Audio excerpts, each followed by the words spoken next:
Welcome to the Singapore Management University podcast series, which features the latest insights and perspectives from our faculty. In 2015, among a sample of 130 countries, Singapore ranked as the 10th most entrepreneurial based on entrepreneurial attitude, ability and aspiration in the Global Entrepreneurship Index. The country was also second globally in being the most competitive for business and having the best intellectual property protection. The country's entrepreneurship landscape has blossomed over the last decade, with business entities formed and employment rates rising sharply. This progress is the result of sustained efforts by the government to develop a more conducive environment for entrepreneurship. But what is it that Singapore is doing right? And what more needs to be done in order for it to further climb the ranks and become Asia's nucleus for thriving entrepreneurship? In this podcast, Professor Akot Desai Narasimhalu, who is Professor of Information Systems and Director of the Institute of Innovation and Entrepreneurship at SMU, shares his views on pushing Singaporean entrepreneurship to the next level. Professor, can you tell us what have been the key enablers in building Singapore's entrepreneurship? The push towards entrepreneurship started in the mid-90s under the leadership of Mr. Teo Min Kian, who was then the chairman of National Science and Technology Board, with the blessings of the then Prime Minister, or Deputy Prime Minister, Dr. Tony Tan. They were trying to encourage more scientists and engineers to become entrepreneurs.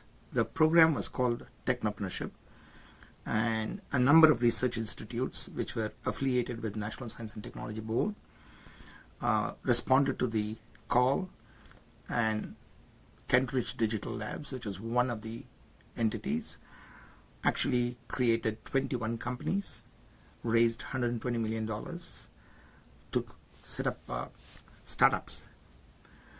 Then the next stage was when National Research Foundation was set up. They set up a number of programs, and these programs were to help move the intellectual property created in the research institutes and in the institutions of higher learning to the market. Specifically, they had the proof of concept grant, followed by technology incubation scheme and early stage venture capital. The other significant player in this ecosystem is Spring Singapore, which has also helped about more than 200 ideas go from business ideas to closer to market. They have also been funding startup companies and early stage companies through the SEEDS program. So collectively, the nation has been trying to build an ecosystem from ground up. And we feel, as a result now, a lot of enthusiasm, a lot of buzz. And the most recent example is the creation of Launchpad, which consists of blocks 71, 73, and 79. And there are plans to bring in 3 other blocks as well. So the government has been taking a lot of the risk upfront. They have been investing significantly in this endeavor. And the government has actually created a very positive climate for entrepreneurship. What do you think are the missing parts then in developing a more entrepreneurial culture? The most important thing is, I like to use an analogy.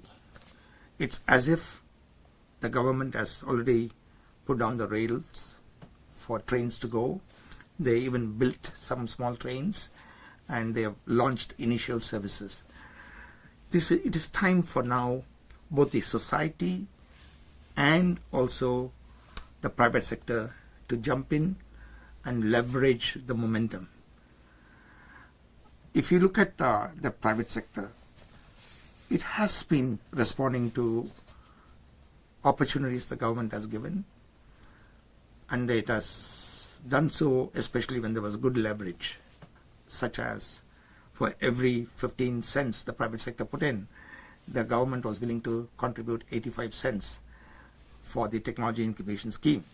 I think we have now come to a stage where private sector should not be depending on government support, rather getting into this ecosystem building this ecosystem all by themselves.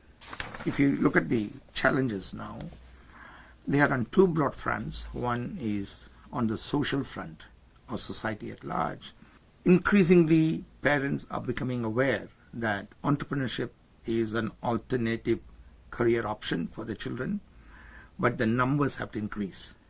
They should feel that entrepreneurship is a good training program where even if the children do not succeed, that experience will be useful for them to join a corporate entity.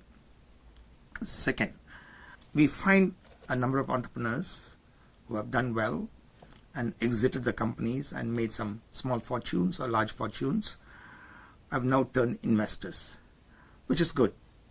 At the same time, I would like to see more entrepreneurs go on to do the second, third, fourth successful company because they have gone through the experience, and it would be nice if they can do the second company and nurture some younger people so that they can also go through the experience. We need to have some kind of explosive growth. If you want explosive growth, it can only be achieved by serial entrepreneurs. The second part to this is the participation of the private sector in a much more significant manner. Private sector has started, for example, Singapore Telecom, MediaCorp, or StarHub. They have been setting up their own incubators and mentorship programs to grow companies that are more relevant for themselves. They will certainly help these companies keep the lights on, as they say, or even grow the market. The next step is really for private sector in Singapore to contribute to setting up of a independently managed venture fund. And this venture fund should be managed by experienced entrepreneurs and experienced venture capital managers, but the private sector should become limited partners. In order for this to happen, government should examine the tax policy to see whether something can be done to encourage large companies becoming limited partners in independent venture capital funds. These are important directions we like to see going forward. One of the reasons why companies in the Valley succeed is because the society at large and enterprises, private enterprises in particular, are willing to try out emerging solutions. This is known as early adoption. Early adoption is in infancy in Singapore when it comes to solutions emerging from Singapore. We need more private sector participation in early adoption of solutions coming out of startup companies created in Singapore. The government has done well on this front as well. IDA has set up a program which says accreditation at IDA. Any of the companies they approve can bid for government contracts. Again, this is a government-nurtured initiative. I like to see the crossover from public sector to private sector in the early adoption scene. The other area where I like to see some improvement is the valuations and the stage at which investors come in. I have come across investors who want to invest between 50 and 100,000 Singapore dollars as angels, and they like to come in when a company is making revenues and profits. This is not the traditional definition of angel investors. Angel investors come in when someone has an idea, they put some money, they take risk, of course, it is paying forward. They then work with the entrepreneurs to create value for the company. So it is not about financial returns, it's about value creation. We need to see more angel investors coming in at an idea stage. Second, there are a number of Series A investors in Singapore who also like to come in when the revenues and the profits start coming into the company. Once again, early stage investment, especially Series A, is typically money raised to build out a product and to do some early marketing. So we like to see more early stage investors, Series A investors, who are willing to fund companies which have promising ideas and help them grow by putting in a few $1 million, $1, $2, or $3 million, so that they can develop the product and start marketing it. These are two areas where I think investment community can respond to growing the ecosystem beyond where it is today. In conclusion, can you summarize what are the biggest hurdles for entrepreneurs in Singapore to think bigger? The entrepreneurs in Singapore should start with a very clear idea that the solutions they create should be for certainly the region, if not the entire world. Singapore government and Singapore ecosystem allows them to develop solutions and test them in a multi-ethnic society in Singapore. They should definitely use Singapore population as a test bed for piloting their ideas. But from day one, they should be thinking about growing the company beyond Singapore. And that is when they can create what is generally known as unicorns, which are about $1 billion in valuation at the time of exits. We have two very large economies, which are our neighbors, China and India.